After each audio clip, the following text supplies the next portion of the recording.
6월 수요단편극장 GD를 맡게 된 인디스토리 김선영입니다. 여기 보시면 지금 스크린에 QR코드도 있고요. 저기 보시면 카카오톡 어플리케이션 접속하셔서 메뉴에 6월 수요단편극장이라고 입력하시면 톡방에 들어가실 수 있어요. 오늘은 몽글몽글 피어나는 청소년 퀴어 단편성으로 저희 임미용 감독님 그리고 김국희 감독님과 GD를 진행할 건데요. 방금 말씀드렸듯이 어떤 알고리즘의 민미용 감독님과 그리고 돌고래 외출기 여름편의 김국희 감독님 두 분들을 모시도록 하겠습니다. 큰 박수 부탁드립니다.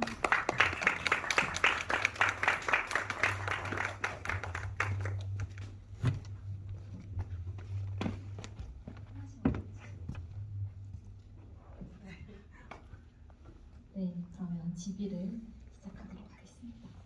먼저 감독님들께서 관객분들께 간단한 인사 말씀 부탁드리겠습니다.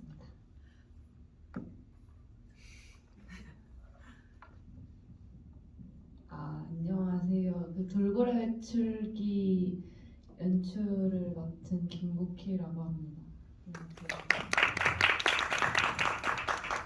네, 안녕하세요. 어떤 알고리즘을 연출한 민미용이라고 합니다. 네, 여기 제목에서도 보실 수 있듯이 이번 달 저희 인디스토리와 그리고 서울아트시네마는 몽글몽글 피어나는, 그래서 함부로 이름 붙이거나 정의할 수 없는 감정들이 담긴 청소년 퀴어 단편선을 준비를 했는데요. 세 편의 영화는 청소년들이 느끼는 웃음과 눈물, 기쁨과 실망, 감탄과 탄식 등 다채로운 감정들과 사건들을 다루고 있습니다. 네, 그래서 첫 번째 질문을 드리고 싶은데요. 감독님 두 분께 공통으로 드리는 질문입니다.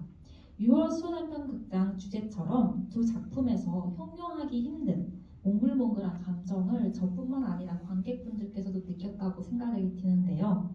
이런 감정을 짧은 단편 영화에 담아내기는 쉽지 않을 거란 생각이 들었습니다. 특별히 유념해 주시고 연출하신 지점이 있으신지 한 분씩 말씀 부탁드립니다. 편하신 분 먼저 말씀 부탁드립니다. 저 같은 경우에는 그 표정으로 많이 설명을 하려고 했던 것 같아요. 어떤 사건의 진행 과정을 다룰 때 그 초반에 처음 둘이 알게 됐을 때와 좀 인터뷰를 하고 친해졌을 때, 그리고 나중에 정말 그 극장 그 연극 연습을 하고 있는 곳까지 찾아와서 이름을 부르고 났을 때의 그 표정이 다 좀 다르게 연출을 했거든요. 초반에는 정말 모르는 사이로 시작했다가 나중에는 얼굴만 봐도 웃는 사이가 되는 그런 식으로 좀 연출을 했었던 것 같습니다. 네, 감사합니다. 감독님께서는요? 저 같은 경우는 이 친구 관계라고 누군가는 믿고 있고 또 누군가는 다르게 생각하고 있잖아요. 이 관계에 서로 관계를 인식하는 두 차이에서 오는 감정들을 최대한 무례하지 않게 표현하고 싶었어요. 뭔가 최대한 좀 어떻게 하면 좀 솔직하게 말을 하되 서로가 서로에게 상처 주지 않기 위해서 좀 노력하는 방식이 어떤 식인지 약간 보여주고 싶었는데, 좀 그러다 보니까 약간 배회한 것도 있는 것 같아요. 좀 솔직하게 다 말을 못하고 약간 내 주변부에서 배회하게 된 것도 있는데, 그것도 약간 그 시절에 할 수 있는 게 아닌가 싶은 생각에 좀. 그 나이 때 할 수. 네, 그러면 이어서 비슷한 맥락의 질문인데요. 두 작품 그리고 마지막에 봤던 작품 세 작품 모두 청소년 소녀들이 극을 이끌어갑니다. 그때 이제 각자의 색으로 영화를 풍성하게 채워준 배우들의 힘이 돋보이는 작품이었는데요. 감독님께서 배우들에게 특별히 디렉팅을 하셨던 부분이 있는지 임미영 감독님부터 답변 부탁드립니다. 특별히 디렉팅 했던 거는 일단 지원 같은 경우에는 카메라를 이렇게 들이대면 머리를 이렇게 숙여요. 그게 제가 하는 습관이거든요. 그래서 좀 글을 쓰는 사람으로서 카메라에 비춰지는 걸 좀 부끄러워하는 모습이나 아니면 좀 이제 사람을 대할 때도 되게 좀 딱딱하다 그래야 되나? 좀 탐구적인 사람으로 좀 연출을 하고 싶어서 그렇게 보이기를 좀 원했던 것 같고요. 그 이제 윤정 역할 같은 경우는 사실 이 극 중에서 이제 계속 되게 중요한 역할인 것처럼 나오는데 그 윤정의 내용은 많이 나오지 않아요. 사실 어떤 일이든지 간에 그 세부 설명을 다 하면 그 사람이 나쁜 사람으로 보이지 않거든요. 근데 저는 윤정이 그냥 나쁜 사람으로만 보였으면 좋겠다 싶어서 그냥 그 뒤에 어떤 스토리가 있더라도 그냥 딱 보여지는 모습만 보였으면 좋겠다고 생각을 하면서 디렉팅을 했던 것 같고, 그리고 이제 그 극중 이름이 갑자기 생각이 안 나요. 네, 미나 역할 같은 경우에는 사실 배우분을 처음 제가 오디션 했을 때부터 너무 딱 미나랑 잘 어울린다라고 생각을 했던 것 같아요. 눈빛이나 표정 같은 것들도 그렇고. 그래서 아까 말씀드렸던 것처럼 그 표정의 변화 같은 것만 좀 신경 쓰면서 디렉을 했던 것 같습니다. 감사합니다. 저 같은 경우는 이 배우분들이 좀 더 몰입을 잘 하실 수 있게 하는 방법이 뭘까 하다가 이 캐릭터의 MBTI를 미리 설정을 해두고 그 캐릭터 대화를 하면은 좀 더 좋을 것 같다는 생각이 들어서 이 친구의 MBTI는 이거고 뭐 INFJ고요. 이 친구는 ENFP입니다 하면서 누가 INFJ였나요? 근데 지우가 INFJ고요. 그리고 서연이가 ENFP면 될 것 같다 하고서 약간 이런 식으로 맨 처음에 대화를 좀 이어나갔어요. 네, 그렇게 좀 캐릭터를 구축해봤었어요. 혹시 갑자기 든 생각인데 감독님 두 분의 뭐 성향이나 이런 부분이 인물에게 투영이 된 것도 있는지 궁금해서요. 안 투영될 수가 있나요? 그건 진짜 상상할 수 없는 것 같아요. 말도 안 돼요. 그러니까 돌고래 같은 경우는 두 인물 모두에게, 그리고 여기 같은 경우는 저는 세 인물 인물 모두에게 완전히 제가 투영돼 투영돼 있다고 생각합니다. 네, 그렇다고 합니다. 저도 약간 시나리오를 쓸 때 아무리 나랑 실제 저와 좀 달라 보인다 하더라도 제 안에 있는 어떤 일부분을 진짜 극대화해서 표현한 캐릭터라고 생각하게 되는 것 같아요. 항상. 네. 그런데 그 자기가 투영된 인물이 두 명인데 그 두 명의 MBTI가 또 다르다는 거. 맞아요. 네, 흥미롭네요. 네, 그러면 어떤 알고리즘 민명 감독님께 질문을 드리고 싶은데요. 저는 영화를 보고 둘 다 여잔데 누가 남자 역할을 해라는 대사가 아직도 뇌리에 남아 있어요. 이 대사를 떠오르시게 된, 그리고 이 대사를 통해서 관객분들에게 전달하고 싶으셨던 어떤 연출 의도가 있으신지 궁금합니다. 그 부분 같은 경우에는 사실 이제 좀 어떻게 하면 짧게 얘기할 수 있을까? 길게 얘기하셔도 돼요. 네, 사실 이 영화 자체의 연출 의도가 그 작가의 폭력성에 대한 이야기를 하고 싶었어요. 그러니까 지원이 글을 쓰면서 사실 작가들은 늘 폭력적일 수밖에 없는데 그게 그냥 뭐 살인 사건을 다루는 폭력성이 아니라 그 어떤 소재를 다룰 때 일부러 좀 자극적인 소재를 다루려고 하는 걸 되게 많이 봤어요.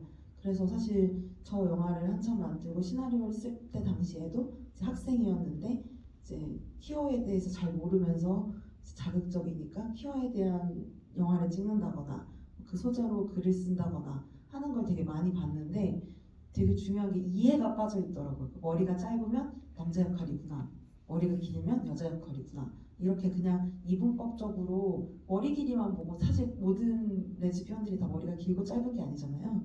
그렇게 좀 한 면만 보는 작가 입장에서는 머리가 짧은 사람은 남자 역할을 하는구나라는 착각을 한다는 걸 좀 보여주고 싶었던 대사였습니다. 네, 감사합니다. 네, 그리고 이어서 돌고래 메추기 여름편에서 지우와 서연 등장인물 두 명만큼 돌고래가 또 중요한 비중을 차지한다는 생각이 들었어요. 지우를 이해하기 위해서 서연은 돌고래와 관련된 책을 읽고요. 지우 같은 경우는 돌고래를 통해서 자신의 삶의 태도를 얘기를 합니다. 그리고 지우와 서연의 감정 사이의 감정을 돌고래가 어느 정도 표상을 한다고 생각이 드는데요. 감독님께서 이 여름이란 날씨에 그리고 돌고래라는 동물을 설정하신 까닭이 무엇인지 궁금합니다. 제가 돌고래를 좋아하는 이유는 지우가 거의 다 설명을 해줬어요.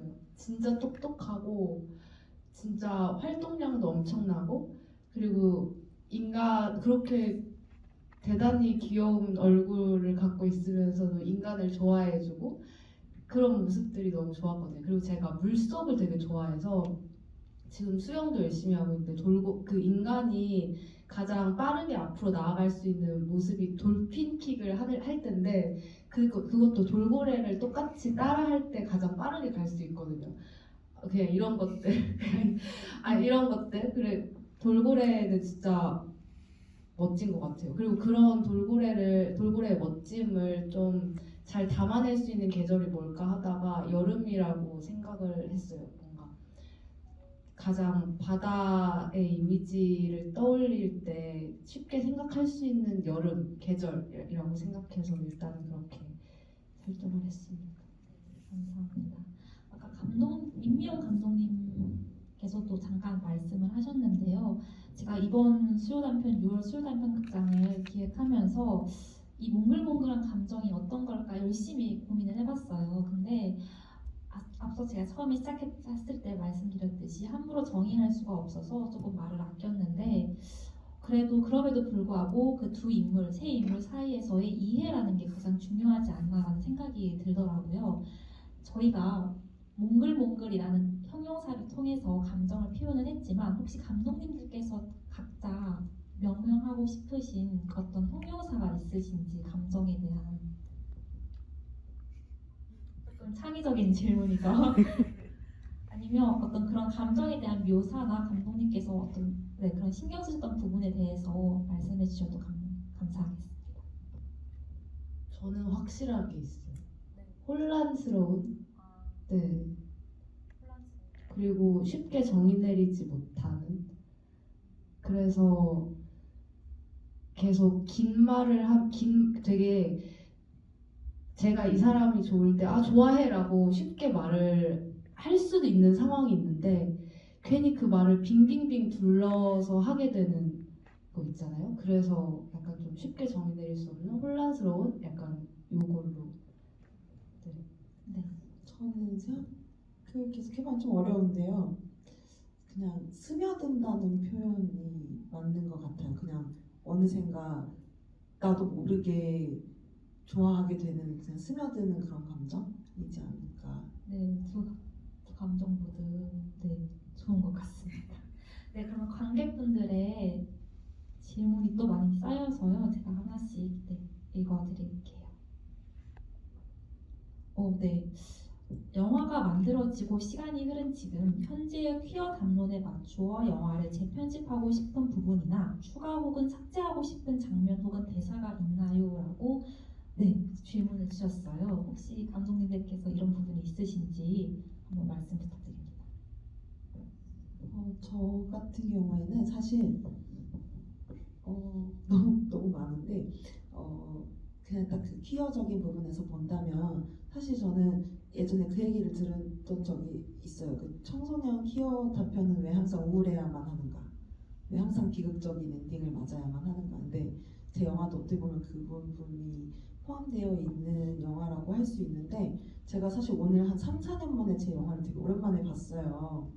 근데 그 엔딩 장면에서 보통 그런 질문들을 항상 주시더라고요. 그래서 미나가 어떻게 됐느냐 그런 얘기를 항상 많이 주시는데 그걸 되게 열린 결말로 뒀지만 글을 썼을 때는 사실 극단적인 선택을 했다라고 생각하고 썼는데 오늘 다시 보니까 아닌 것 같다는 생각이 들더라고요. 저 스스로가 그냥 지원이는 미나를 쭉 좋아해서 그런 실수를 했지만 그런 마지막 온 연락까지 다 문자로 연극으로 올렸지만 그건 그냥 자기 욕심 때문인 거고 미나는 살아서 잘 있고 그냥 삐져서 안 온 거고 이런 식으로 보이더라고요. 제가 오랜만에 영화를 보니까. 그래서 아마 재편집을 한다면 조금 더 그런 모습이 드러나게끔 영화를 다시 만들지 않을까, 네, 그런 의도가 드러나게끔 할 것 같습니다. 그럼 또 색다른 영화가 될 것 같아요. 네.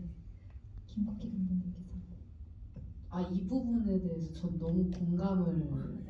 왜냐하면 저도 뭔가 처음에는 그래 청소년 사랑은 깨져야 제맛이지 하는 마음에 청소년 레즈는 깨져야 제맛이지 하는 마음에서 시나리오를 썼는데 그 이후에 너무 좋은 청소년 단편들을 많이 봤어요. 그 털보 아실런지요. 너무 잘 만든 단편이 진짜 너무 잘 만들었거든요. 그래서 그런 단편들 보면서 뭔가 좀 새롭게 만들어 본다면 좀 더 유쾌하고 앙큼하게 좀 만들어 보고 싶다라는 생각이 있어요. 예를 들어 아니에요. 여기까지만 말하겠습니다. 네. 우리 다음 차기작으로 기대를 해보겠습니다. 네. 네, 제목에 대한 추가적인 설명 혹은 다른 제목 후보들이 있었는지 궁금합니다라고 주셨어요. 지금. 네, 저는 제목은 일단 단어에서 느껴지듯이 알고리즘, 그러니까 이제 어떤 일을 수행하기까지의 과정을 이제 알고리즘이라고 하는데, 저는 이제 작가가 가지고 있는 알고리즘에 대한 이야기를 하고 싶었어요. 보통 어떤 작가들은 그냥 상상 속으로 글을 쓰기도 하지만 그 글을 쓰기 위해서 인터뷰를 할 대상을 찾는다거나 아니면 실제 사건의 소재를 찾는다거나 하는 그 작가들만의 알고리즘이 있다고 생각하거든요. 그래서 어떤 알고리즘이라는 제목이 나왔고, 다른 후보는 너무 오래돼가지고 기억이 잘 안 납니다. 없었던 것 같기도 하고. 네. 저는 제 첫 번째 영화가 소화였는데 이걸 검색하는 게 너무 어려운 거예요. 영화제도 갔는데 제 영화를 검색하려면은 꼭 그 뭐 소화장애 이런 거 나오고 그래서 너무 좀 피곤하더라고요. 그래서 단편 영화인 만큼 좀 확 끄는 제목이었으면 좋겠다라는 생각이 너무 많이 들어서 좀 참신한 제목 없나 하다가 되게 한동안 엄청 가제 상태로 되게 남아 있었어요. 뭐 여러 가제를 거쳐갔는데 뭐 여름 돌고래 아니면 뭐 돌고래 여름 또 약간 그 조합이 계속 이렇게 하다가 어떻게 하면 이 맛깔나게 좀 지을 수 없을까 고민하던 차에 이 둘이 외출을 떠나니까 외출에 대한 기록 돌고래 외출기 계절 여름이네. 여름 하고서 돌고래 외출기 여름편 약간 의미심장해 보이지 않나요? 이 가을편도 왠지 있을 것 혹시 제 같고. 궁금한 다른 편도 있나요? 저 만들려고요. 네, 만들 계획입니다. 저도 네. 콤마하고 여름 편이 있길래 다른 편이 있나 궁금하더라고요. 그래서 바로 이 지점입니다. 제가 의도했던 이 지점입니다. 그래서 약간 좀 잘 먹혀 들어갔던 것 같고 이렇게 나중에 또 영화 너무 만들고 싶은데 나 뭐 만들지 싶을 때 돌고래 외출기 가을편 만들면 되겠다. 약간 이럴 수 있어서 네. 제목이 근데 정말 귀엽습니다. 그리고 어떤 알고리즘 같은 경우도 제목만 딱 듣고는 추측하기가 힘들었거든요, 내용을. 네. 네. 어떤 알고리즘 감독님께 질문이 있습니다. 결국 주인공은 대상을 받은 연극을 선택했는데요. 현실에서 감독님은 작품을 만드는 작업을 하고 계실 텐데 현실에서 작품 때문에 사랑을 놓친 경험이 있으신지 궁금해요. 네. 또 화면비가 16대 9인 거는 캠코더 소재를 시나리오 쓰시면서 계획하신 건지 아니면 프리를 진행하시면서 계획하셨는지 궁금합니다. 라고 꽤 디테일하게 질문을 주셨어요. 네, 그 화면비 같은 경우에는 캠코더를 선택하면서 그랬던 게 가장 컸던 것 같고요. 캠코더 영상을 좀 그대로 가져와서 쓰려고 했던 것도 있고, 사실 주위에서도 그냥 원래 캠으로 찍고 캠코더 효과를 내라 이런 식으로 말했는데 그냥 캠코더를 쌤으로 쓰고 싶었거든요. 사실 정말 많은 캠코더 영상들이 있는데 못 써서 좀 아쉬운 것도 있지만 뭐 그런 것도 있었고. 첫 번째 질문이 뭐였죠? 감독님께서도 제가 질문이 아직까지 그렇게 대작을 찍지를 않아서 작품이랑 사랑을 이렇게 선택할 만큼의 사랑보다 큰 작품은 아직 없었던 것 같습니다. 네, 그렇다고 합니다. 네, 그리고 네, 돌고래 외출기에서 마지막에 나온 시가 참 인상 깊었는데 그에 대한 스텝롤에서 정보가 나오지 않더라고요. 그 시는 어떤 시였는지, 있던 시라면 시를 토대로 극이 만들어진 건지 궁금합니다. 라고 질문 주셨어요. 아, 너무 무서운 질문인데요. 베스트 질문상 드립니다. 아, 장난이고요. 사실 제가 쓴 글이고요. 네, 그래서 베스트 제가 썼습니다. 그 맨 처음에 시나리오를 처음 썼을 때가 2017년도가 18년도 겨울이었는데요. 그때 엔딩 부분만 있었어요. 그 엔딩 부분에 여중생 1이 앉아있고 편지를 받고 그리고 그거에 대해서 고백한 후에 뛰어나가는 여중생 2 이런 식으로만 적혀 있었던 게 고민을 거쳐서 해당 시나리오로 발전을 하게 되었었습니다. 네, 접니다. 시에 감독님께서 그 시를 쓰시게 된 계기는 어떻게? 일단 저는 제가 돌고래가 너무 되고 싶었어요. 그래서 돌고래 계속 너무 좀 오타쿠 같은 것 같은데 돌고래가 너무 되고 싶어서 계속 돌고래 관련되게 내 스스로를 돌고래에 투영하다 보니까 나는 돌고래라고 나왔는데 바다에서 돌고래가 헤엄치는데 어떤 바다면 좋을까 하다가 제가 혹시 살짝 개인적인 이야기 해도 되나요? 네. 네, 관객분들 살짝 제 개인적인 이야기 좀 하겠습니다. 제가 그 20살 때 고백을 받았었어요. 고백을 받았는데 그 고백이 너무 인상 깊었거든요. 나도 바다고 너도 바다고 우리는 다른 행성에 있는 다른 바다라고. 근데 그럼에도 불구하고 나는 너라는 바다에서 헤엄쳐보고 싶어라고 누가 저에게 고백을 했었어요. 네. 되게 분위기가 이상해지는 것 같네요. 아무튼 네, 그런데요. 네, 근데 그 말이 너무 인상이 계속 깊어서 그거를 좀 인용을 했습니다. 네, 그때의 기억이 또 그러면 돌고래에게도 투영이 또 된 거네요. 여러저러 인용이 됐네요. 네, 그러니까요. 네, 그래서 어느 정도 관객분께 답변이 됐으면 좋겠고요. 네, 이거 좀 재밌습니다. 감독님들 유튜브나 인스타 알고리즘 뭐가 뜨나요? 라고 하네요. 감독님들의 알고리즘은 뭔지 베개를 부비적대는 라이언님께서 궁금해하십니다. 혹시 뭐 아이돌 그룹이나 뭐 드라마 이런 거 좋아하신다거나 아니면 요즘 돌고래 뜨실 것 같고 제가 이걸 솔직하게 대답할 것 같습니까, 여러분? 장난입니다. 요즘은 수영 관련된 게시물이 되게 많이 뜨고요. 네, 그리고 밈이 되게 많이 뜹니다. 그 트위터에서 뭐 RT 돌던 게 그 인스타로 와서 재가공되고 그러잖아요. 그런 밈들이 좀 많이 뜹니다. 저는 그러니까 인스타를 거의 안 해가지고 유튜브 알고리즘은 고양이, 여자아이들, 드라마 이렇게 뜨는 것 같아요. 여자아이들이라면 그 아이돌 네. 요즘에 약간 그렇습니다. 궁금증이 해결되셨길 바라고요. 네, 어떤 알고리즘에서 캠코더 장면이 나오는데요. 감독님 기억하실지 모르지만 예전 GB 때 캠코더 영상이 많아서 캠코더 영상만 편집해도 한 편 영화가 나올 수 있다라고 하셨대요. 네, 감독님께서 캠코더 영상은 현재 어떤 상태인가요? 보관 중이신가요? 세상빛을 보게 할 생각은 없으신지?라고 하셨어요.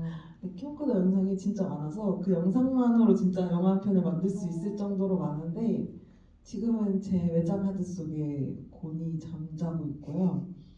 다시 세상에 공개하기에는 너무 많은 시간이 지나기도 했고 이제 배우분들이 너무 성공을 했기 때문에 제가 갑작스럽게 그런 선택을 할 수는 없는 것 같고 사실은 어떤 알고리즘이 장편 제의를 받았던 적이 있었어요. 장편으로 재가공을 해보지 않겠냐. 근데 사실 그때는 그냥 단편만의 매력이 있으니 사실 그때 되게 바쁘기도 했고 돈도 없기도 했고 단편만의 매력이 있으니 남겨두자 했는데 사실 그때 그 선택을 했더라면 아마 캠코더가 더 유용하게 쓰였을 것 같은데 아마 이 뒤로 뭐 정말 뭐 말이 잘 돼서 뭐 한두 개 정도 공개를 하게 되면 모르겠으나 다시 세상 밖으로 나올 일은 거의 없지 않을까 싶습니다.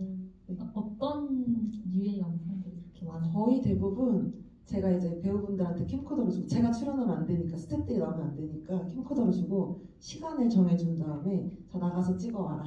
니네가 뭐 대충 질문 몇 가지만 주고 이런 내용이면 된다 싶은 거를 이제 말하면 배우분 두 분이서 캠코더 들고 쫄래쫄래 나가서 두 시간씩 이렇게 찍고 오시고 그랬거든요. 네, 그런 게 캠코더 속에 들어있어요. 그런 것들 중에서 감독님께서 이제 셀렉을 하시는 네네네.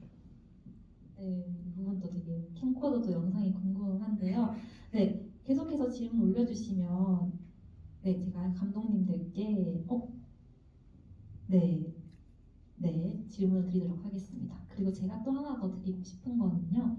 이제 어떤 알고리즘에서 윤정의 역할이 정말 작게 나오잖아요. 그럼 감독님께서 어떤 의도로 윤정의 캐릭터를 만드신 건지 그런 기준을 윤정 같은 경우에는 사실 이게 비속어지만 저는 쌍년도 그 사람을 들여다보면 그렇게 안 보일 거라고 생각하거든요. 그 사람을 이해하다 보면. 근데 저는 윤정이라는 캐릭터 자체가 미나를 약간 학교에서 욕먹게 만든 존재.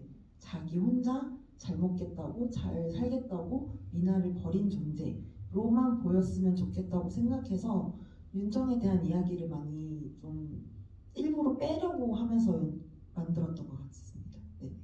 네, 맞아요. 그래서 새 인물의 구도에서 보면 윤정이 극하게 작은 비중을 차지를 해서 그런 인물 관계가 되게 흥미로웠고요. 네, 돌고래 감독님은 바다 고백 이후로 돌고래가 최애가 되신 건가요? 라고 하네요. 바다 고백. 20살 때 고백 받으셨던 거. 아유 아닙니다. 그때는 뭐 전혀 돌고래 잘 몰랐고요. 네, 그냥 어쩌다가 약간 그 한 20대 중반, 초중반 그때쯤에 밤에 잠이 안 오면 ASMR 같은 거 틀어놓고 자잖아요. 근데 그럴 때 유용했던 게 그 내셔널 지오그래피 그 다큐 해양 다큐 이런 거였거든요. 이렇게 틀어놓고 이렇게 자려고 하는데 막 뽀글뽀글 물소리 들리고 막 돌고래에 대해서 막 설명을 해주는데 잠이 안 오고 막 너무 재밌어가지고 계속 보게 되는 거예요. 그래서 그때부터 나는 돌고래와 폴링 인 러브구나 약간 그랬던 거지. 그때와는 다릅니다. 네, 그렇다고 합니다. 네, 그럼 끝으로 이제 감독님들 뭐 차기작 소식이나 아니면 근황 얘기를 듣고 마무리를 하려고 해요. 민미원 감독님부터. 네, 저는 자본의 노예로 광고 감독을 하고 있고요. 네, 차기작은 사실 계속 찍어야지 생각하면서도 시간이 없다는 핑계로 시나리오를 안 쓰고 있었는데 사실 이번에 되게 오랜만에 GV 연락을 받고서 맞다 내가 영화를 원래 영화과를 나와서 영화를 하고 싶었던 사람인데 영화를 안 찍은 지 거의 한 7, 8년이 됐구나 이런 생각이 드니까 빨리 영화를 찍고 싶다는 생각이 들어서 조속히 시나리오를 쓰는 걸로. 많은 기운을 받아가시길 네, 바랍니다. 감사합니다 너무. 저는 사실 하고 싶은 말이 세 가지가 있거든요. 너무 많나요? 네, 빠르게. 첫 번째는 제가 2018년도, 그러니까 17년도쯤에 그 퀴어 인권 상영회, 공동체 상영회가 있었는데 제가 거기서 영화를 보고 GV도 참여를 했었어요. 그 관람을 했었는데 그때 감독님이 안 오셨었나? 아마 그때인 것 같은데 이렇게 옆자리에 설 수 있게 되게 너무 영광이고요. 네. 네, 너무 영광입니다. 그리고 두 번째는 제가 차기작이 지금 계속해서 찍고 있거든요, 여러분. 제가 이게 지금 조금 개인적으로는 저한테 약간 코로나도 겹쳐 있었고 그리고 홍수가 엄청 심하게 났었던 때라 로케이션도 촬영 일주일 전에 막 바꾸고 그래서 되게 약간 제 아픈 손가락 같은 네, 영화예요. 그래서 이 아픔을 잊고자 또 다른 영화를 찍었는데 그게 이번에 그 전주국제영화제와 그 인천 여성영화제에서 상영을 하니 많은 관심 부탁드립니다. 그 구독과 좋아요 구독과 좋아요 해시태그 일상이라는 작품이고요. 많은 관심 부탁드리고 그리고 세 번째는 이 영화 한 편으로 저를 판단하지 말아주세요. 저도 그만에 네, 동참해도 진짜. 될까요? 진짜 제발 부탁드립니다. 그러면 얼른 두 분 감독님께서 많은 작품들로 관객분들께 찾아뵈면 감독님들의 이런저런 MBTI를 모아서 탐색했을 수 있지 않을까 생각이 들고요. 네, 오늘 이렇게 6월 수요단편 극장 12는 여기서 마무리를 하도록 하겠습니다. 네, 모두들 끝까지 자리해 주셔서 감사합니다. 감독님께